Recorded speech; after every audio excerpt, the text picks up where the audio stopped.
रश्मी ठाकरे टेंभी नाक्याच्या देवीचं दर्शन घेणार आहेत। ठाकरे आणि शिंदेंच्या शिवसेनेचे शिवसैनिक हे यावेळी समोरासमोर येण्याची शक्यता आहे। गेल्या वर्षी दोन्ही शिवसेनेनं यावेळी शक्ती प्रदर्शन केलं होतं।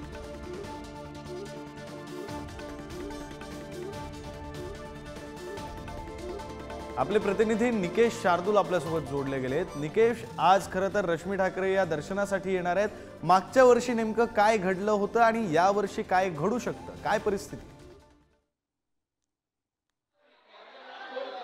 नक्कीच विक्रांत, उद्धव ठाकरे यांच्या पत्नी रश्मी ठाकरे दरवर्षीप्रमाणे यंदा देखील टेंभी नाक्याच्या आणि ठाण्याच्या दुर्गेश्वरीचं दर्शन घेणार आहेत। खरं तर शिवसेनेचे दिवंगत नेते धर्मवीर आनंद दिघे यांनी स्थापन केलेली ही देवी आहे आणि दरवर्षी ठाकरे कुटुंब या ठिकाणी देवीच्या दर्शनाला येत असतात, देवीची पूजा अर्ची करत असतात। मात्र जर आपण गेल्या वर्षीचं जर चित्र पाहिलं तर गेल्या वर्षी ज्या वेळेला रश्मी ठाकरे या ठिकाणी आल्या होत्या तेव्हा शिंदेंच्या शिवसेनेची महिला आघाडी आणि ठाकरेंच्या शिवसेनेच्या महिला ज्या आहेत त्या समोरासमोर आल्या होत्या। दोघांकडून ही जोरदार घोषणाबाजी जी आहे ती या देवीच्या मंडपात आणि मंडपाच्या बाहेर जो आहे तोही करण्यात आलं होतं। ठाकरेंच्या शिवसेनेकडनं मोठे शक्ती प्रदर्शन त्यावेळी करण्यात आलेलं होतं। त्याच दरम्यान शिंदेंच्या शिवसेनेच्या महिलांकडनं ज्या वेळेला रश्मी ठाकरे या ठिकाणी आरतीला पोहोचलेल्या होत्या, ज्या वेळेला त्यांची पूजा सुरू होती त्यावेळेला या ठिकाणी असलेले कूलर असतील, फॅन असतील, लाईट असतील बंद केल्याचा आरोप जो आहे तो ठाकरेंच्या शिवसेनेच्या महिलांकडनं किंवा रश्मी ठाकरे